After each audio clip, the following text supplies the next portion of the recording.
Bienvenue à tous et à toutes dans cette vidéo. Je vais vous présenter comment démonter un Acer Aspire One, donc en l'occurrence l'Aspire One 255 classique.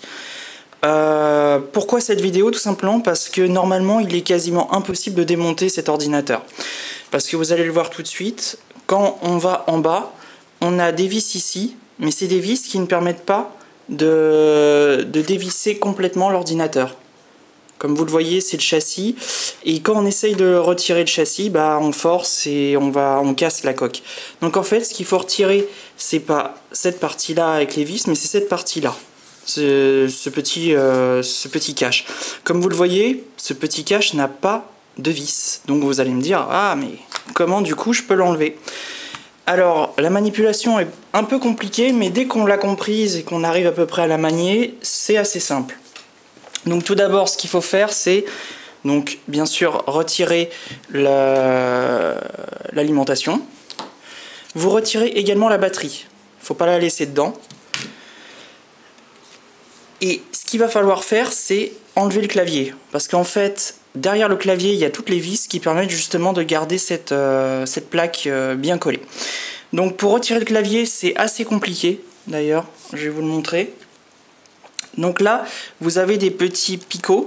Vous en avez un ici à côté du F1, un à côté du F4, un à côté du F8, un autre à côté du F12, un ici à côté de la touche entrée et un autre à côté de la touche tabulation qui est ici. Donc ce qu'il va falloir faire, c'est un petit peu du bricolage. C'est appuyer sur le picot pour qu'il laisse le clavier ouvert et en même temps appuyer un peu sur la coque. Et d'où là l'intérêt de retirer la batterie. Parce que ça vous rend la surface plastique molle, comme vous le voyez, qui bouge. Et ça vous permet donc, en appuyant sur cette partie plastique en même temps que sur l'ergot, de sortir le clavier. Une fois que vous avez sorti le clavier des picots au-dessus, il n'y a plus qu'à le retirer. Donc il se retire comme ça. Voilà. Donc faites bien attention, là il y a la nappe. Donc ne pas tirer, ne pas l'arracher. Vous pouvez à la limite, si vous souhaitez, l'enlever. Mais avec les connecteurs, surtout ne l'arrachez pas parce que sinon votre clavier il sera mort et il faudra en recommander un autre. Donc là on arrive sous le clavier, donc avec la machine, et c'est là qu'il va falloir dévisser pas mal de choses. Donc vous prenez un petit tournevis cruciforme classique et vous allez devoir dévisser un peu partout, c'est-à-dire dévisser ici, ici, ici, ici, ici et également là, et une petite ici que j'ai eu du mal à trouver au début, c'est pour ça que j'ai un peu galéré, parce que celle-là je la voyais pas et j'arrivais pas du coup à démonter le panneau. Donc une fois que vous avez dévissé toutes ces vis, donc vous pouvez le voir, ça fait un petit paquet de vis, on en fait quelques-unes. Vous allez voir une petite inscription ici. C'est une inscription qui vous montre un tournevis avec une flèche. Je sais pas si on la voit bien, voilà. Et qui montre en fait ce trou là. Donc ça va être simple, il va falloir appuyer avec un tournevis dans le trou et ça fait sortir le panneau qui est en bas, tout simplement. Et là, à partir de maintenant, vous allez avoir, c'est pas très pratique quand même, mais bon, vous refermez doucement pour maintenir le clavier, la partie du bas se décroche tout simplement sans les vis, et là vous avez accès à la partie inférieure de l'ordinateur. Donc là vous avez le disque dur. Si par hasard vous voulez changer le disque dur pour notamment du SSD ou un autre disque dur, là vous avez encore une petite vis à décrocher. Je vais pas le faire, mais vous dévissez la vis. Vous allez avoir une partie métallique qui va se retirer, et à la suite de ça, à l'intérieur de la partie métallique, vous avez le disque dur. Donc après, il n'y a plus qu'à changer le disque dur, c'est très simple d'utilisation. Pour les barrettes de mémoire, ce qui est mon problème, à savoir que comme tous les netbooks avec 1 Go sur Windows 7 Starter, il rame un petit peu. Donc la seule solution, c'est de prendre une autre RAM de mémoire, en l'occurrence une 2 Go. Donc faites attention, sur les Aspire One, c'est des DDR2.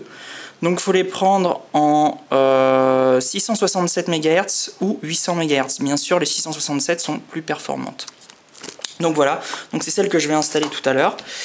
Et les blocs mémoire sont ici. Donc pour retirer le bloc mémoire, c'est très simple. Il suffit d'éclipser les deux parties ici. Vous retirez la mémoire ici. Bien sûr, vous ne mettez pas les mains sur les connecteurs. Donc vous faites bien attention. Et là, il n'y a plus qu'à changer la mémoire. Donc je vais le faire rapidement avec vous. Si l'emballage me le permet. Voilà. Et donc là, vous voyez la différence. Là, on est sur un modèle 1 Go, 2 Go. Il y a 2 fois plus de transistors. Donc là, vous avez la petite encoche qui est ici. Petite encoche ici aussi. Donc on est parfaitement dans le bon sens. Vous clipsez ici. Vous l'enfoncez bien. Et après, il n'y a plus qu'à pousser. Voilà. Et le travail est fini. Donc là, je vais faire un truc que je vous conseille pas de faire, c'est de l'allumer sans avoir mis les vis.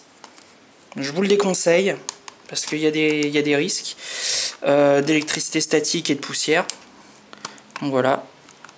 Je vais juste le mettre rapidement. Voilà, après il n'y a plus qu'à le clipser et à le revisser, hein, bien sûr. Voilà. Alimentation de l'autre côté, autant pour moi. Et voilà, c'est reparti, on va voir ce que ça donne.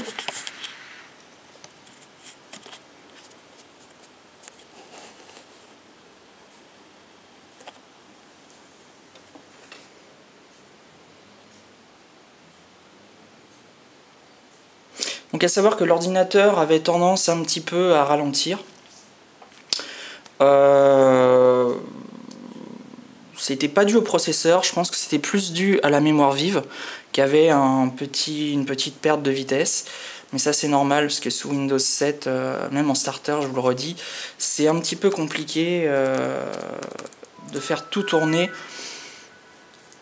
directement en n'ayant qu'un seul giga de RAM, c'est un peu léger. Donc à savoir que moi, pour vous donner un ordre d'idée, si ça vous intéresse, les 2 Go, j'ai pris du Corsair, donc une marque. Au début, je voulais des Kingston, qui sont la marque qui est dans l'appareil. Il n'y en avait plus, j'en ai eu pour 21 €, donc c'est tout à fait correct pour doubler les capacités de votre ordinateur en termes de mémoire. Donc on va voir les différences que ça donne en termes maintenant de capacité.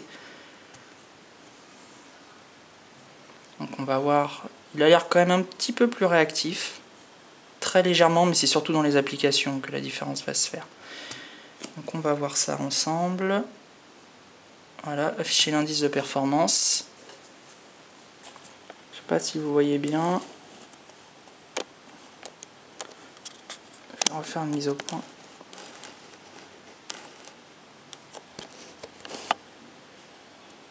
Voilà. Donc là, je vais l'actualiser. Vous voyez, je suis à 2.4, 4.5, 2.9, 3.0, 5.7. Donc le 5.7 ne bougera pas, c'est le disque dur.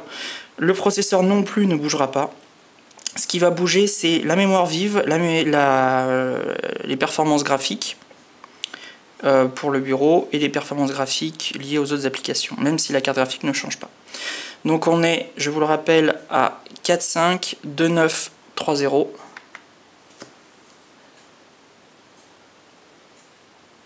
Donc là il va nous faire, j'espère que ça va aller assez vite quand même. Donc là j'ai fait exactement la manipulation avec vous, je ne l'avais pas faite avant. Je l'avais juste démonté pour voir comment on le démontait, c'est tout.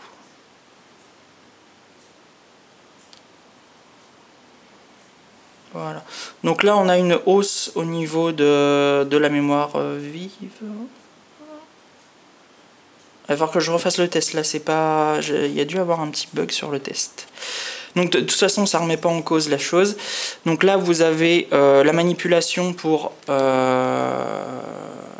démonter l'ordinateur. Donc je vous le rappelle, vous retirez le clavier, enfin plus exactement vous le déplacez, vous retirez toutes les vis qui sont ici.